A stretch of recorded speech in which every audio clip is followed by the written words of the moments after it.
Professor Sérgio Gabriel na área, no meu curso, no seu curso, no nosso curso. Sejam todos muito bem-vindos. E, pessoal, chegou o momento da gente ter uma conversa aqui, tete a tete, olhos nos olhos, para a gente falar da nossa segunda fase em Direito Empresarial. Eu não estou falando da nossa segunda fase do meu curso, eu estou falando da sua fase em Direito Empresarial. Claro que a gente, por conta disso, vai falar do curso de segunda fase do meu curso. Pessoal, eu quero que vocês, antes da gente fazer qualquer discussão, eu quero que vocês pensem o seguinte: você chegou até aqui. A você não é dado o direito de desistir. A você, agora, só tem um caminho. O caminho é para frente, é para a conquista do seu objetivo. Talvez, você que já passou pela experiência da segunda fase e eventualmente não teve êxito nessa experiência, né?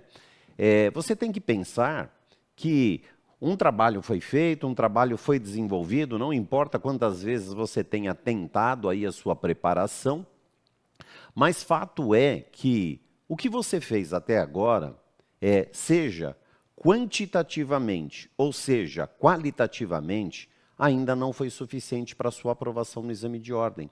Porque é muito natural, pessoal, quando a gente não atinge o resultado que a gente queira, nós vamos passar por dois momentos distintos. O primeiro momento é o momento da decepção, é o momento da angústia, é o momento do desespero, porque você não está só em busca de um resultado, você está em busca do seu sonho, é o seu sonho, é o que vai acontecer na sua vida daqui para frente.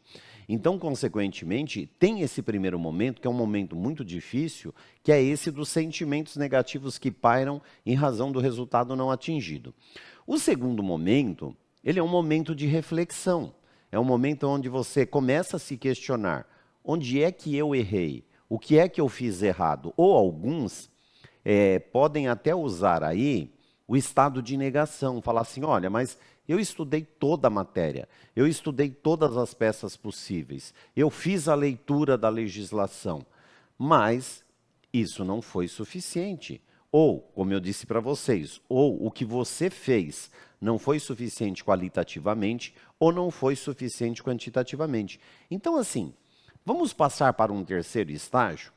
O primeiro estágio, aquele da angústia, embora eventualmente esse sentimento ele ainda fique dentro de você, você vai ter que se desligar dele porque você precisa ir para frente. Você precisa ir para o próximo passo porque você não pode ficar parado onde você está. Onde você está não é o que você quer. Se você já está no segundo estágio, se você já está no estágio da reflexão, você já fez a sua reflexão. Agora também é o caso de você dar um passo a mais, um passo à frente, porque você tem que ir para frente. Só ficar pensando no que eu fiz de certo, no que eu fiz de errado, também não é o suficiente. Se você está naquele estágio de negação, como eu coloquei, por entender que você fez tudo o que precisava ser feito para passar, mas eventualmente você também não atingiu o resultado, não vai adiantar ficar aí, porque não deu certo. Nós precisamos dar um passo à frente e ir além. Esse ir além, pessoal, significa dizer a gente retrabalhar. Nós vamos trabalhar novamente o que a gente já trabalhou. Só que agora você vai procurar trabalhar sem aquela ligação com o passado. Você vai começar a trabalhar como se você estivesse começando do zero, se você estivesse partindo do agora. Claro, tem um lado positivo. Você já tem uma bagagem, você já tem um conhecimento, você já tem uma certa prática, o que vai fazer com que, se você começar a fazer o curso como se você estivesse começando agora, você vai ter uma potencialização muito maior do que você teve em outros cursos anteriores que você fez. Porque, quer queira, quer não, você vai trazer essa carga, você vai trazer essa bagagem. E aí é claro que você vai ver que você vai acabar corrigindo naturalmente alguns erros de rota, de percurso que você cometeu anteriormente. Então, você não precisa mais ficar fazendo uma reflexão sobre isso. Você precisa dar um passo à frente. Então, eu vou começar a mostrar para vocês o que nós planejamos para vocês em termos de curso e a gente vai aprofundando um pouco essa discussão em torno da sua preparação, tá bom? Então, vem comigo. Bom, a primeira coisa que eu queria dizer para vocês é aqui nessa tela está aquilo que a gente tem planejado e para a gente conversar um pouco em torno disso. Ao todo, serão 200 aulas. E pessoal, quando eu falo para você, serão 200 aulas, é aquilo que eu quero que você faça. Eu quero que você rompa com o passado. Porque, de repente, você está assistindo lá a aula de sociedade limitada. Aí você fala assim, ah, mas eu já estou careca de saber, eu já assisti a aula de sociedade limitada, não vou perder meu tempo assistindo de novo. Não faça isso, é o que eu estou falando para você. Agora é hora de recomeçar. Você vai recomeçar.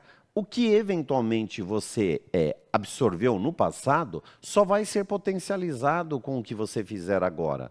Então, você estará num estágio diferente, quer queira, quer não, do que você esteve anteriormente. Então, assim, não é porque eventualmente você já fez o curso, não é porque na aula X, na aula Y, você já teve uma facilidade maior de compreensão e já assimilou aquilo, que agora, nesse exato momento, você vai abrir mão daquela determinada aula. Não faça isso, não pule nada, faça aula por aula. E é claro que eu tenho que fazer um pedido para vocês em relação a essa questão que envolve aula. Pessoal, toda vez que a gente acaba tendo uma conversa particularizada aí com alguém, quando a pessoa está no desenvolvimento do curso, é a coisa mais normal do mundo a gente ouvir coisas do gênero. Porque eu vou perguntando para alguns, quando eu vou fazendo alguma conversa individualizada lá pelo WhatsApp, e alguns falam assim para mim, ah, eu pergunto, né? E a pessoa fala, ah, eu estou ainda com algumas aulas atrasadas. Isso é uma coisa que você tem que procurar evitar, pessoal. O atrasado é algo que está dentro do seu planejamento, porque é claro que a gente já vai ver a grade, tem as aulas encaixadas dentro da grade, que serão disponibilizadas para você dentro de determinados dias. Mas cada um tem uma rotina muito pessoal aí, uma rotina de trabalho, uma rotina de vida familiar. Alguns ainda estão na faculdade, então tem uma rotina de estudo. Então é claro que você não vai necessariamente seguir aquela grade que o meu curso está propondo, porque de repente não dá para você assistir a aula naquele dia em que ela está programada. Então o que você tem que fazer? Você tem que ver qual é a sua disponibilidade, é o sábado, é o domingo, e você vai aproveitar sábado e domingo e você vai colocar em ordem as aulas que vieram aquela semana e que pela sua rotina você não poderia fazer. Porque, pessoal, às vezes, e esse é um grande defeito que eu vejo, que pega várias pessoas, as pessoas acabam acumulando aulas, não dá para ir na sequência por vários fatores diferentes, que isso é tudo muito pessoal e eu nem vou questionar aqui.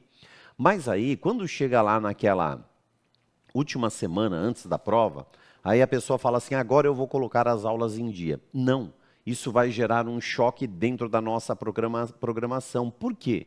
Na nossa programação, a última semana antes da prova é a semana de revisão. Ora, mas se ela é uma semana de revisão, a gente vai ter revisão de peças, revisão de teses, revisão de atividades, né? A gente faz o super treino, a gente vai ter dicas. Você já precisa ter visto todas as aulas. Então, assim, como é que eu posso rever alguma coisa que eu ainda não vi? Então, pessoal, não pode acontecer isso. Você precisa, mesmo que você tenha suas particularidades, você tenha a sua própria rotina, você tem que se encaixar aí de uma forma que toda semana você esgote aquelas aulas. E assim, eu vou falar uma coisa que é necessário ser dito, pessoal, e que eu repito inúmeras vezes isso. Quando você vai para o exame de ordem, o exame de ordem, ele gera um sacrifício na sua vida e todos vocês sabem muito bem do que eu estou falando.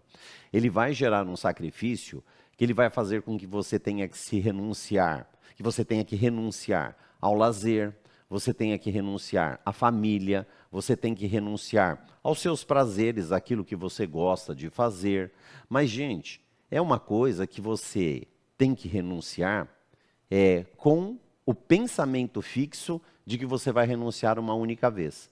Porque se você renunciar mais ou menos e o resultado depois na prova não for aquele que você espera, você vai ter que renunciar uma segunda, uma terceira, uma quarta vez. Então, assim, renuncia para valer nessa prova, pessoal, para que você não pense na possibilidade de uma outra prova. E assim, Tira do seu discurso, isso é muito ruim, pessoal. Para de falar aquela coisa que vocês andam falando para as pessoas aí e que a gente ouve e que dói no coração. Ah, eu já tentei 2 vezes, eu já tentei 3 vezes, eu já tentei quatro vezes. Não, você não tentou e você não vai tentar, você vai fazer. Então, para você fazer, você precisa fazer uma renúncia. Então, esqueça o futebol, esqueça a novela, esqueça o cinema, esqueça o teatro, diminui aí o seu namoro, diminui a sua relação com a família, evita sair nos finais de semana, usa os finais de semana para colocar as coisas em ordem, usa o final de semana para você simular, tá bom? E aí, por falar em simulado, a gente tem exatamente 9 simulados previstos no formato de prova. Eu já disse e eu vou repetir aqui. Quando eu estou falando para vocês 9 simulados, pessoal, eu particularmente ainda acho que é pouco. Nós, no meu curso, quando nós começamos lá atrás, né, a gente já está aí há 8 anos nessa estrada, só aqui no meu curso. Quando a gente começou lá atrás, a gente começou com metade desses simulados que estão aí hoje. Mas eu digo uma coisa para vocês. Simulado nunca é de menos, pessoal. Então, se nós vamos disponibilizar 9, o ideal é que você fizesse mais do que 9. Ah, mas onde eu vou pegar os outros 9? Bom, vários lugares possíveis. Primeiro, na rota de ensino, nós disponibilizamos para sua aquisição outros simulados que não aqueles que nós disponibilizamos em aula. Se você entrar no site da FGV, e para isso a gente disponibiliza na rota de ensino para vocês o endereço com todas as provas anteriores, você pode baixar provas anteriores sem baixar o gabarito e resolver cada uma das provas anteriores como se fosse um simulado, tá bom? Então, pessoal, simulado não é simplesmente para você falar assim, ah, eu consegui tal nota nesse simulado, estou muito decepcionado comigo, eu queria uma nota maior. Ou eu fiz um simulado, eu tirei uma nota boa, estou muito feliz comigo. Simulado não é para isso, pessoal, desculpa, mas simulado não é para massagear o seu ego, nem tampouco para fragilizar você emocionalmente. O objetivo do simulado é um só. É que você tenha uma plena adaptação à prova, que você tenha uma plena adaptação às questões, que você tenha uma plena adaptação à peça e, mais do que isso, que você utilize aquilo para fixar conteúdo, fixar estrutura de peça, fixar a técnica de pesquisa da tese jurídica. Então, pessoal, não tem segredo com isso. O simulado ele não foi feito para você ficar olhando para a sua nota final. Ele foi feito para você testar e lapidar aquilo que eventualmente não está saindo correto. Tá bom? Bom, a gente coloca para vocês também alguns e-books que vão sendo disponibilizados na rota de ensino ao longo do curso, contendo informações sobre a matéria que vão potencializar a sua preparação. Pessoal, tudo que a gente faz, além da gente fazer com muito carinho, ele tem uma finalidade. Ele está dentro de um contexto. Talvez, você olhando aquilo, você fala assim, ah, mais uma perfumaria, mais uma coisa que estão dando, que eu vou perder o meu tempo, sendo que eu poderia estar fazendo outra coisa. Não. Tudo isso aí está dentro de um contexto, tudo foi pensado dentro de um contexto. De repente, você vai ter um conteúdo no e-book que não foi possível a gente detalhar na determinada aula onde a gente trabalhou aquilo ali. Então, aquilo está no e-book justamente de forma complementar, tá bom, pessoal? Então, nada deve ser desprezado na sua preparação. Bom, 15 provas anteriores corrigidas. A gente tem por hábito, pessoal, vocês fazem a prova. No mesmo dia em que a prova é feita, a FGV disponibiliza a prova lá no site dela, sai naquele dia um gabarito preliminar e posteriormente vai sair o espelho de correção da prova. Pessoal, pense o seguinte, se você passou por uma prova e você eventualmente errou uma questão, se você eventualmente errou a peça, o primeiro sentimento que você tem depois, quando você está revendo a prova, é o sentimento de indignação, é o sentimento de inconformismo. Se você fosse advogado já, seria aquele momento em que você já estaria pensando no recurso. Mas nós estamos pensando na aprovação no exame de ordem. Então é claro que o que você precisa quando você tem uma prova, quando você já fez uma prova, quando você já passou pela experiência de uma prova, não é olhar o que você fez e tentar impor aquilo que você fez, entendendo que o que você fez é o que está correto. É justamente o correto, é o contrário. Eu vou olhar para a prova com um olhar, aquele que vem da própria banca examinadora, né, que vem lá no espelho de correção, o que é que eu deveria ter feito. Então, a gente pega essas provas, a gente transforma elas numa aula de resolução da prova, exatamente para que a gente detalhe isso para você e você possa, então, fazer isso. Então, pessoal, olhar para provas anteriores e ver qual seria a solução da prova anterior é algo que potencializa demais a sua formação e a sua preparação para essa segunda fase que vem pela frente, tá? Bom, e nós vamos ter 5 provas simuladas. A prova simulada, ela tem um objetivo, pessoal. O objetivo dela é mostrar para você como é que você deve se colocar lá no dia em que você for fazer a sua prova, né? Mais uma vez eu vou dizer uma coisa, tem gente que vai achar que isso é desnecessário. Ah, porque eu sou eu e você é você. Não. Na verdade, nós professores, porque a prova simulada, para quem nunca viu, é uma prova resolvida por nós professores. Então, a gente projeta o problema para vocês, a gente interpreta, discute o problema com vocês, identifica a peça. Uma vez identificada a peça, a gente estrutura a peça. Fazendo tudo isso ao vivo, a gente estrutura a peça. Uma vez estruturada a peça, a gente redige a peça. Depois a gente vai para cada uma das questões. Primeiro, interpreta o problema. Depois, identifica qual é o tema tratado naquela questão. Aí, a partir do tema, a gente vai pesquisar dentro do Vademecum em que lei ou em que leis estão aqueles temas. Achando a lei, a gente vai para dentro da lei para procurar a resposta. E aí a gente faz a redação das respostas de cada uma das 4 questões. Então, quando a gente está fazendo isso, o que você tem que olhar na qualidade de observador é exatamente qual é a postura que o professor está adotando para resolver aquilo ali.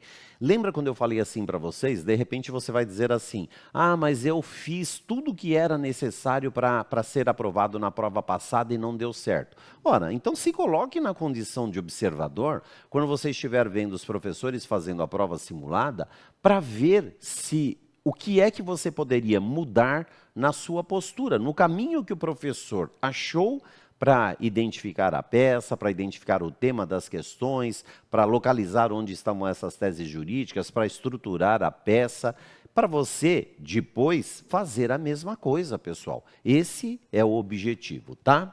Bom, vamos além um pouquinho aqui no nosso cronograma. A gente tem, pessoal, dúvidas muito frequentes, né, sobre a repescagem. Então, nós preparamos um e-book, né? Tem um e-book aí que foi preparado pelo professor Darlan, pela professora Priscila, e você vai ver que nesse cronograma, que é disponibilizado para vocês também na rota, você vai poder clicar e baixar esse e-book para você tirar todas as dúvidas que eventualmente você tenha aí em relação ao curso de repescagem ou a própria repescagem da OAB em si. Tá bom? Olha só para vocês entenderem do que eu estou falando, olha um exemplo.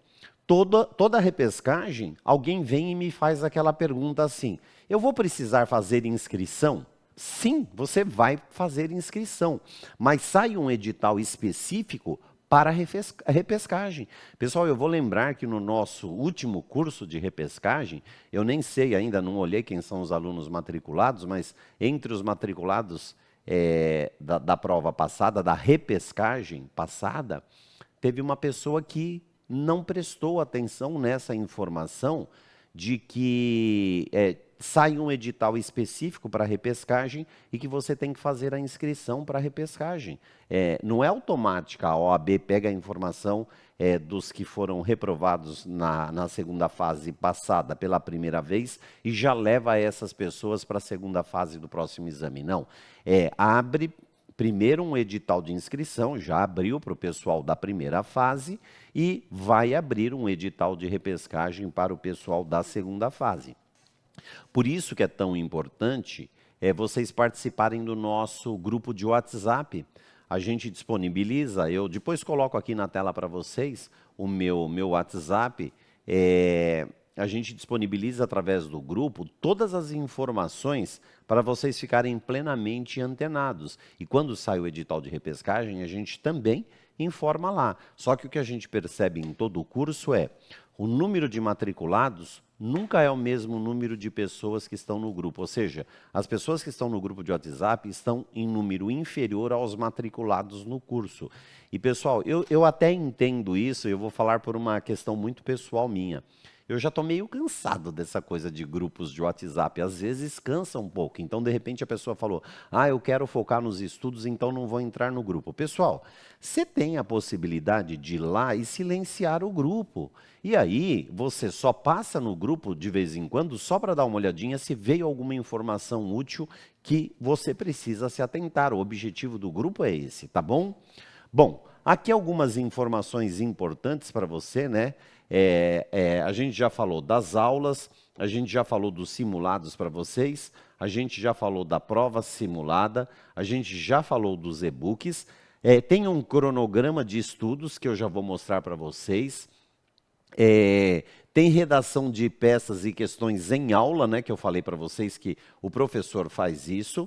E tem uma série de vantagens que vocês vão ver que a gente vai colocar aqui. Mas tem algumas coisas que eu quero chamar a atenção de vocês aqui que me interessa em particular mais para a preparação de vocês. Primeiro é a questão de marcação de vade-mecum. Pessoal, toda prova, deixa eu até colocar aqui a tela inteira, toda prova, pessoal, eu vou procurando modificar alguma coisa nas nossas aulas. Em especial na aula de marcação de vade-mecum. Eu vou tentando transformar a aula de marcação de vade-mecum de forma que o resultado de marcação do seu vade-mecum seja cada vez o resultado mais adequado, pessoal. Por quê?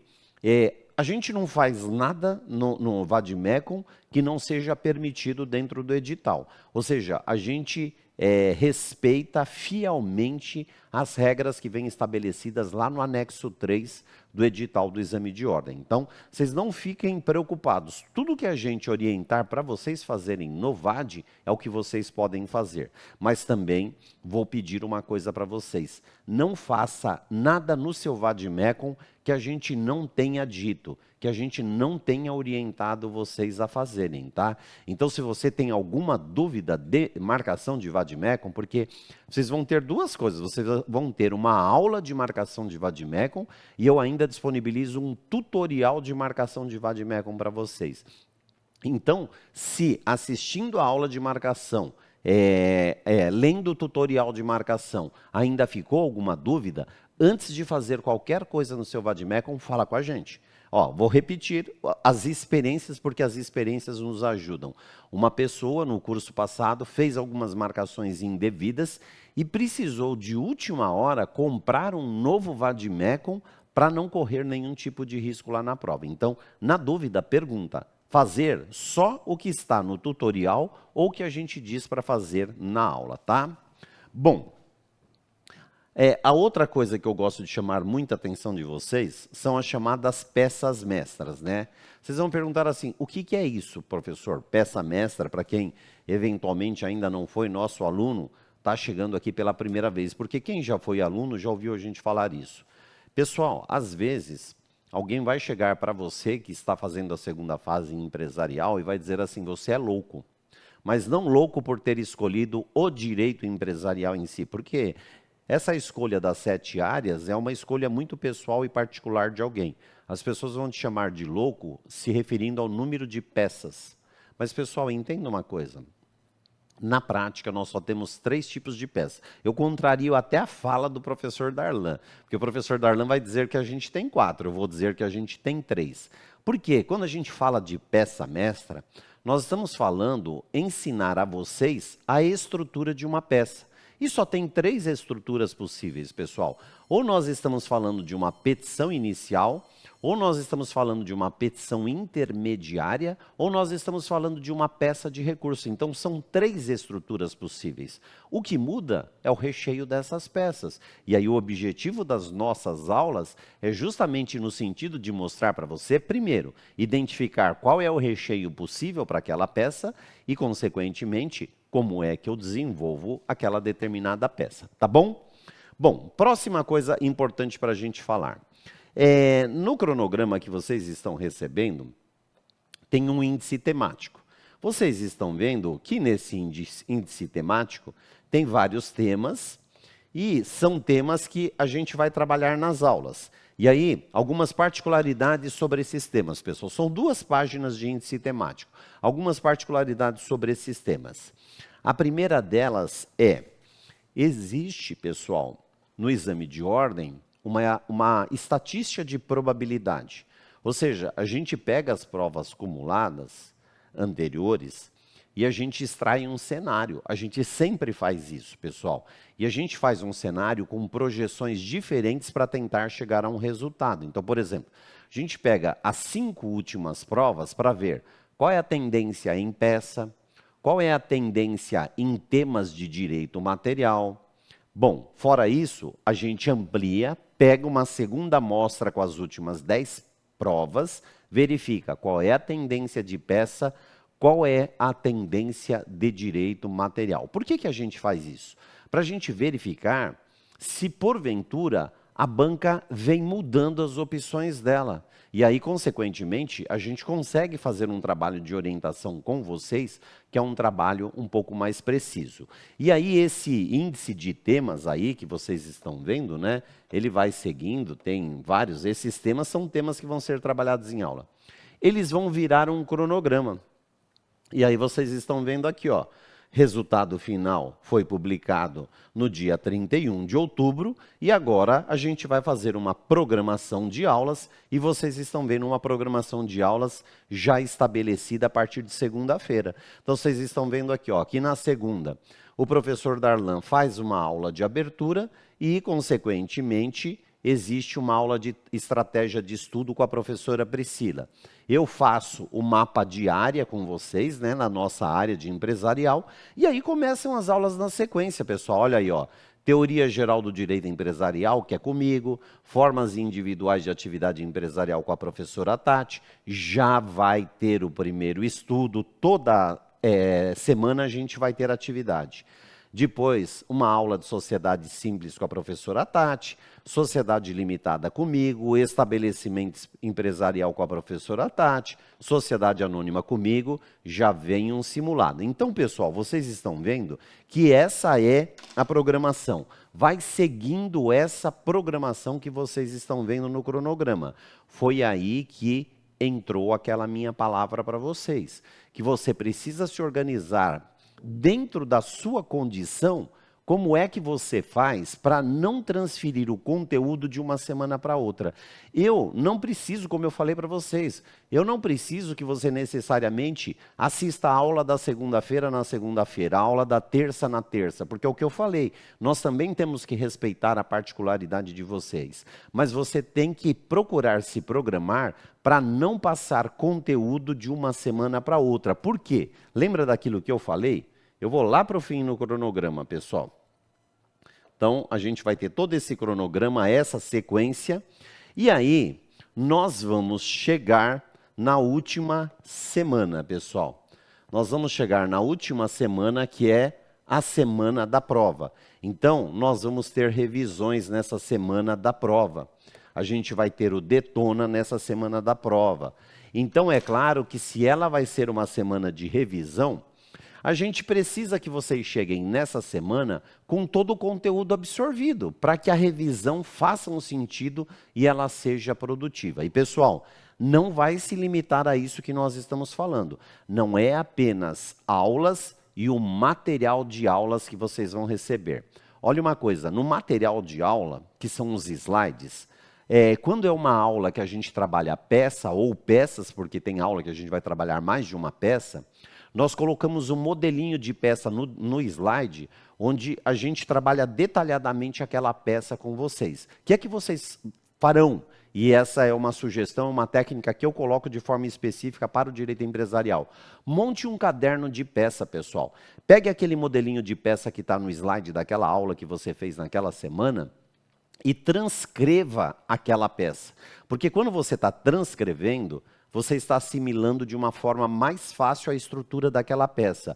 Como você fará a sua peça manuscrita, no dia da prova, quando você começar a escrever, aquela estrutura que está assimilada no seu cérebro, ela virá mais fácil. Mais do que isso, pessoal, eu disponibilizo para vocês um mapinha com a estrutura de todas as peças possíveis em direito empresarial. Mais do que isso, pessoal, eu disponibilizo para vocês um mapa da legislação empresarial. Toda a legislação possível que possa cair na prova. Mas qual é o objetivo desse mapa? É que você inclua dentro da sua rotina de estudo a leitura dessas leis. Não é para decorar lei, não é para decorar requisitos, não é para decorar artigo. É apenas para você se familiarizar com toda a legislação empresarial. Porque lá na hora da prova, quando você lê uma questão, você viu o tema dessa questão, na sua cabeça virá assim: eu sei que tem uma lei que trata disso. Preciso saber o número da lei? Não preciso. Eu sei que isso está no Código Civil. Preciso saber em que artigo está? Não preciso. Porque para isso você vai ter o índice para você trabalhar, vai aprender a trabalhar com índice. Eu preciso apenas ter essa familiarização. Se eu tiver essa familiarização, eu tenho meio caminho andado. E para a gente fechar, tem um índice de súmulas também, pessoal. Direito empresarial não tem tantas súmulas assim, né, entre as súmulas do STJ e do STF, mas a gente faz um índice de súmula, onde você nem vai precisar ir lá no Vademecum para pegar a súmula. A gente já copia as súmulas nesse índice para você fazer também um estudo e ficar familiarizado com todas as súmulas, tá certo? Pessoal, vamos começar do zero, vamos começar com dedicação total, vamos começar com força total e com uma mentalidade não de quantas provas eu não tive sucesso, mas com a mentalidade do que é que eu vou fazer na próxima prova. Tá certo, pessoal? Fiquem todos com a minha bênção, tá certo? Empresarial é mais legal.